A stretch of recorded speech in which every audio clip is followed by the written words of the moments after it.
Hello, everybody, and welcome to Gene's Reviews. Reviews from a regular dude, where I do trailer reactions, I react to YouTube videos, I review YouTube channels. Occasionally, I'll review a movie, but really, I just do whatever the hell I want.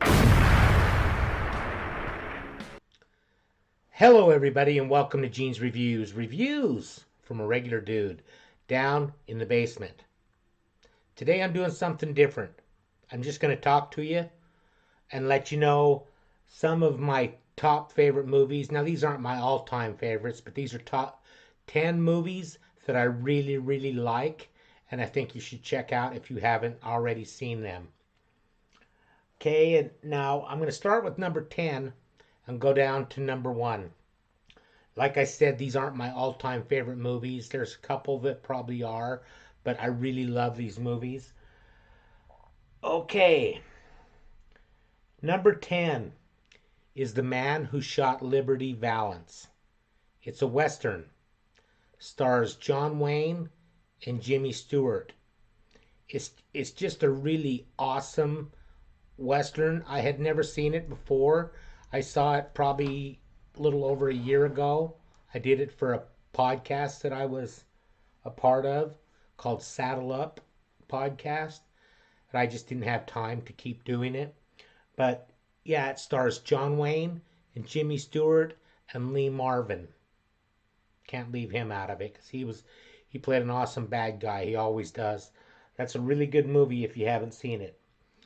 Number 9 is a movie, another one that's kind of a Western, but it's a Civil War Western, and it stars Jimmy Stewart also, and it's called Shenandoah.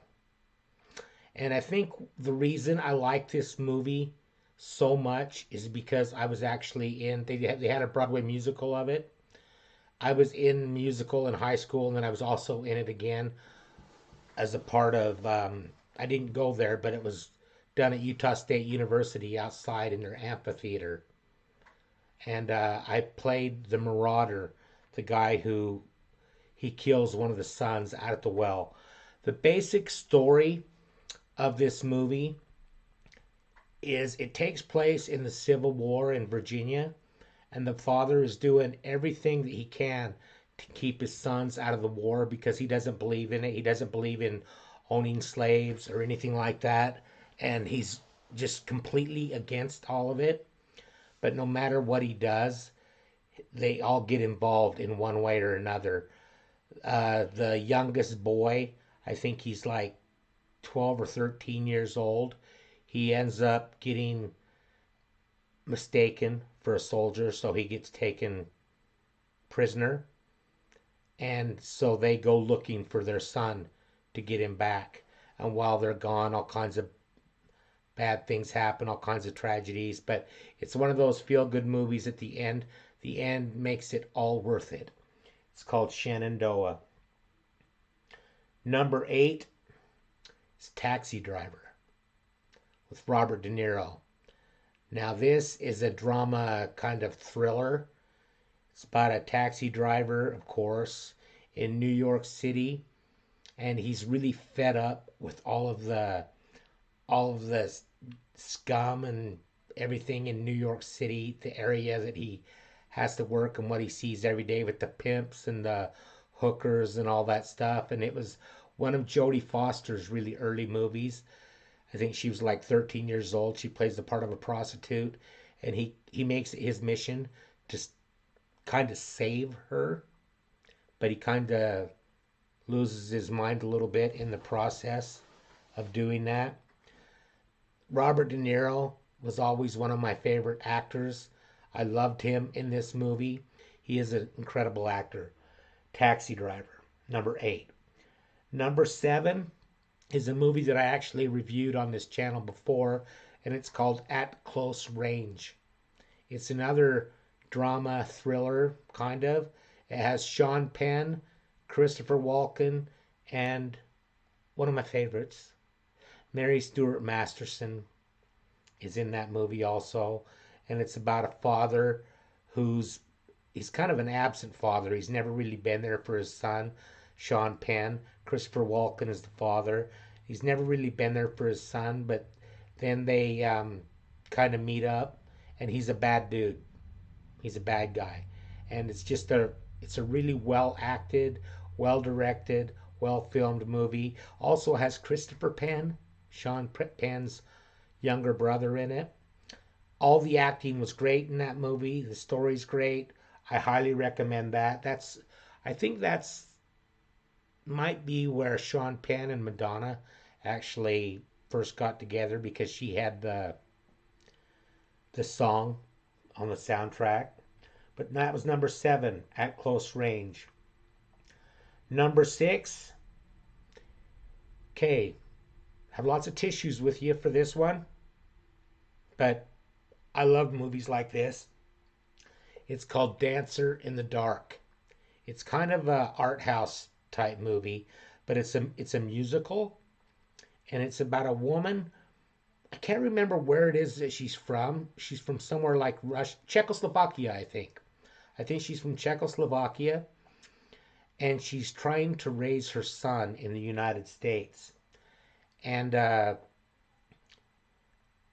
she's really struggling, and she works in a factory. But like I said, this is a musical, so it goes busting into song every once in a while. And she's doing everything she can to try and raise her son. And then she starts losing her eyesight and going blind, and she finds out that it's genetic. And it's going to be passed down to her son. So she's saving all of her money that she gets to get him an operation before he's too old for the operation to work, so that he doesn't have to go through it. And I don't want to say too much because I don't want to spoil it, but it stars Bjork, the pop singer. She did an awesome job in this movie, so don't let that stop you if you don't like her music or anything, because she did an awesome acting job in this. And it also has David Morse in it, who's always good. But that's number 6, Dancer in the Dark. Number 5 is an oldie. It's from like the 1930s or 40s. I'm not exactly sure. And it's perfect for this time of year. It's kind of a Christmas movie, and it's called 10th Avenue Angel. I saw that a couple years ago for Christmas. I had my mother watch it, and I watched it with her and my sister. I cannot remember right off the bat what the young girl's name is that's in the movie, but she was really, really good. It was around the time of Shirley Temple and everything, but this is a different girl. And it's just an I don't want to say anything about it, but it's an awesome movie. You should really check it out. Angela Lansbury is also in it. From Murder She Wrote, a very young Angela Lansbury, and she was quite a looker when she was younger. But that's from 1948, actually, and it's called 10th Avenue Angel. Number 4, The Man in the Moon. Not The Man on the Moon with Jim Carrey. This is called The Man in the Moon. And it starred Reese Witherspoon. And I think it was her breakout movie. It was the first thing she was ever in. She was really, really young in it. She's part of a family in this movie, and this young boy moves to their small town. They live out in the wilderness, kind of, but this young boy moves there with his mother, and she has a major crush on him, but he ends up falling for her older sister, and drama unfolds. But it's a really heartwarming, really good movie. Reese Witherspoon and Tom Skerritt plays her father, and I can't remember the young boy's name in it, but that's from 1991, and it's called The Man in the Moon. Okay, number 3. This is probably one of my favorite movies of all time. From 1980, the horror classic The Shining. Now, I know Stephen King did not like the movie version of this. He liked the TV version, the TV movie, better than the one by Kubrick. But I didn't see the TV version. I love Jack Nicholson in this role. He's just incredible in it. I think most of you have probably seen it, but if you haven't, What is wrong with you? The Shining is amazing. It's an amazing movie. Did anyone, let me know in the comments below, did anyone see that one that came out a couple years ago that was kind of a continuation of The Shining? I did, and I didn't really care for it too much, but Shining is amazing. Number 2, another one of my all-time favorites. This is a teenage movie.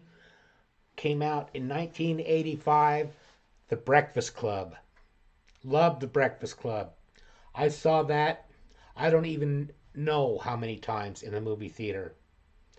I was, I think I was living with my uncle at the time, and I was working for a trucking company loading trucks. And on my day off, I remember going to the Dollar Theater and watching it over and over and over and over. And I would do it week after week for as long as it was there. I saw that movie so many times, I can almost quote it. I thought everyone in that movie did a great job, but to me, the best one in the whole movie was probably Ali Sheedy. But there was one scene in that movie that I got to mention that I thought this was pretty good acting by Anthony Michael Hall. It really impressed me. And it's something that a lot of people might not notice, but there's a scene when he first gets into the library and he sits down, he's got his jacket on and everything because it's snowing outside and it's cold. And he gets into the warm library and he's warm. So he starts to take his jacket off and he looks over at Judd Nelson's character, and Judd Nelson kind of gives him a dirty look. And he was hot, so he was taking the jacket off. So he puts the jacket back on and goes and blows into his hands and just kind of looks away like he's trying to warm up. But I thought that was just hilarious. Okay, and number 1 is my favorite teenage movie of all time. And I reviewed this probably 2 or 3 years ago on my channel. And it's called Some Kind of Wonderful. And it has my favorite, Mary Stuart Masterson. This is the movie that made me basically fall in love with her character in this movie. It also has Eric Stoltz and Leah Thompson from Back to the Future. A lot of people you're going to recognize. Craig Sheffer is another one that's in this movie. Now, this movie I can't remember who directed it, but I think it was written by John Hughes, same guy who did The Breakfast Club. And it's just a awesome coming of age type movie. Eric Stoltz is this kid who works in a garage, like fixing cars and pumping gas and stuff. And he's best friends with Mary Stuart Masterson, but he has a crush on Leah Thompson. And Leah Thompson, you think, is kind of the rich girl, but she's really not. She just is friends with all the rich kids, and because she gets extra perks that way by hanging around all the rich kids and everything. And Mary Stuart Masterson's character thinks of it more as like selling out to be hanging out with them with privileged and all that stuff. And the basic plot of the whole movie is Eric Stoltz asks her out to a dance, to the prom, and he talks his friend Mary Stuart Masterson into chauffeuring them. But in the meantime, Mary Stuart Masterson actually is in love with him. And I'm not going to say any more than that. But it's a really heartwarming, great movie. It's called Some Kind of Wonderful. So if you haven't seen any of these movies, I highly recommend checking them out. I'll go through them once more here for you. I'll start with 10 and go down to 1. Number 10, The Man Who Shot Liberty Valance. Number 9, Shenandoah from 1965. Number 8, Taxi Driver, 1976.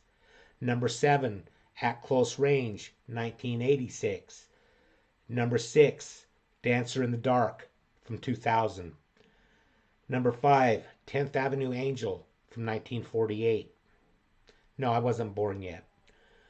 Number 4, The Man in the Moon, 1991.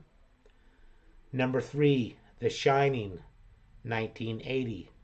Number 2, The Breakfast Club, 85, and Some Kind of Wonderful, forgot to say, from 1987.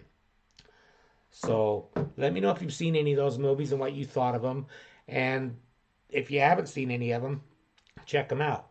Now, if I leave without a joke, I'm going to get yelled at.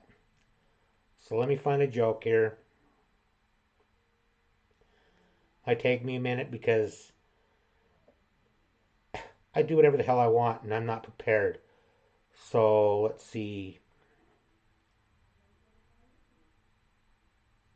Here we go. I poured root beer in a square glass. Now I just had beer. Smart joke. Think about that one. Thank you, everybody. Make sure you like, comment, subscribe, hashtag Mean Gene, all that fun stuff.